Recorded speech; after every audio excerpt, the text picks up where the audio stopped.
Hello, my name is John Hurly, and I'm a barber in Portland, Oregon. When I was younger, I was incarcerated at the age of 16, and I was sentenced to 18 years.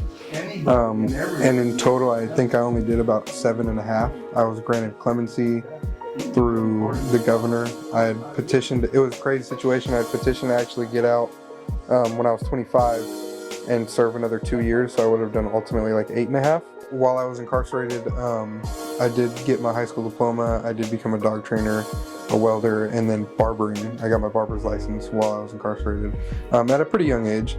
I struggled a lot with it, and actually a lot of the barbers that were in the barbering school there, they were the ones that were pushing me more than anyone else. Like, we didn't waste our time for you to just quit, because I'd quit after a year in, like Marcel and all them. Like, bro, you better take your ass back there.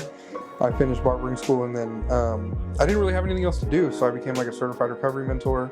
When I went from a lockdown facility to that transitional to do the last 6 months of my time, I had actually just gotten surgery on my knee. I tore like everything in it, so I wasn't really cutting hair. I wasn't really doing much, but I did have a lot of off time to like study barbering, so I spent almost all of my time on YouTube, learning how to cut hair, learning how to do things that other people like don't really teach you, or like keeping up with trends, which usually while you're incarcerated you don't get to do. And like, it's almost like a setback. Like, they give us a license and teach us things, but it's like nobody's taught me how to do color, and nobody's taught me how to do certain shaves, excuse me.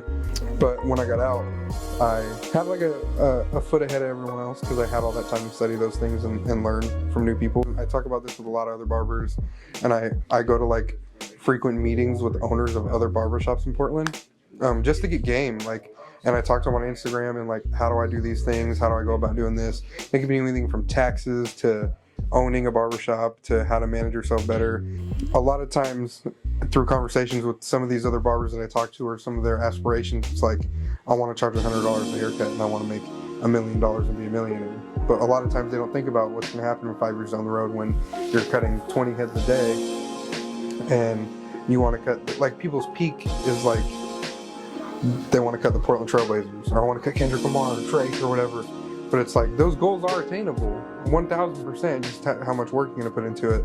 But what happens if you're doing all this work, like, your body starts to break down, people don't take care of themselves. So I want my skills to take me to a point where I'm comfortable cutting. And there's no selfishness. I don't think I'll ever be like a $100 barber, not because I don't think I can, but because I don't want to, because I still want to appeal to people who don't have $100 to spend on a haircut. Like, I've gone out, I don't want to like talk too much about it, but I've gone out and done quite a few haircutting events, cutting hair for homeless people at homeless shelters, stuff like that.